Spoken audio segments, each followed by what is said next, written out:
Welcome. In this video, we will guide you on how to disable automatic updates for the Discord app on your Android device.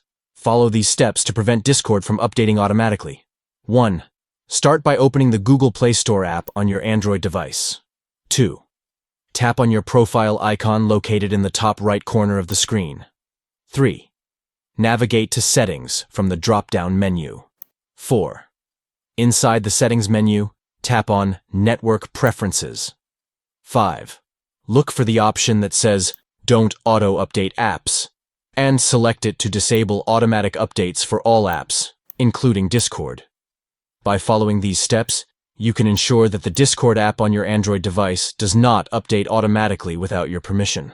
Disabling automatic updates gives you more control over when and how your apps are updated, allowing you to manage updates based on your preferences. Preventing Discord from updating automatically can be useful if you prefer to manually review and approve app updates before installing them. This way, you can avoid unexpected changes or disruptions that may occur with automatic updates. We hope this tutorial helps you in disabling automatic updates for the Discord app on your Android device.